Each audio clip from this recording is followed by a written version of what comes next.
Баршаңызға сәлем достар, каналыма қош келдіңіздер. Сіздермен Қаламқас. Бүгін осындай үй жағдайында қазан тазартатын боламыз. Ол үшін видеоны соңынан көріп, каналыма тіркеліп өтіңіздер. Мінекей мен күнделікті тамақ жасайтын қазаным, кішкене сарғайып, дақ түптері қарайған. Осы қазанымызды ағартып тазартамыз, яғни үй жағдайында ешқандай химикатсыз, химиялық зат қолданбаймыз. Алдымен бізге қажетті заттар ас содасы, кір сабын, қазан қырғыш және де губка, азырақ су қажет болады.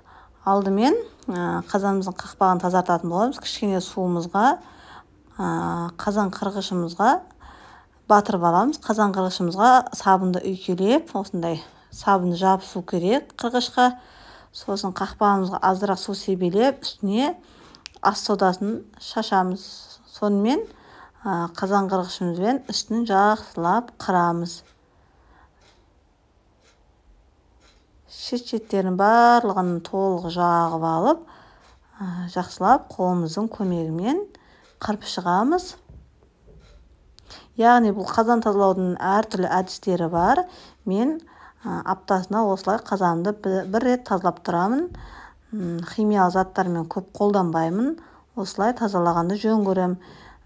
Тағы да осылай қайталаймыз. Ас содасын сеуіп, қырғышымызға осылай сабынды үйкелеп, сабынымызды жағып алып, қазанымызды тазалайтын боламыз. Барлығын толық жауып, кішкене 5-10 минут қалдырып қойсақ та болады. Мен сразу қырып жуып бастадым. Қазанның ішінде, қақпағының ішкі жағында дәл солай жасап, кішкене жібітіп қоямыз. Енді келесі кезекте қазанымыздың ішін тазалаймыз. Жаңағыдай дәл солай қақпағын тазалағандай, алдымен ас содасын сеуіп, қырғышымызды сабынға кішкене үйкелеп, жақсылап қазанның ішін қырамыз.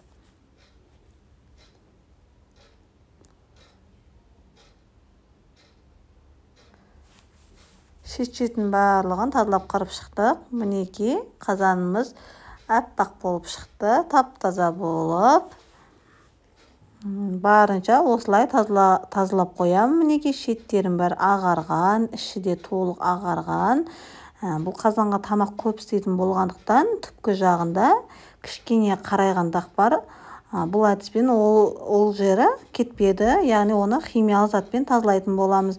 Сіздер де дәл осы әдіспен үйдегі қазандарыңызды аптасында бір рет тазалап тұрыңыздар. Сіздермен болған Қаламқас.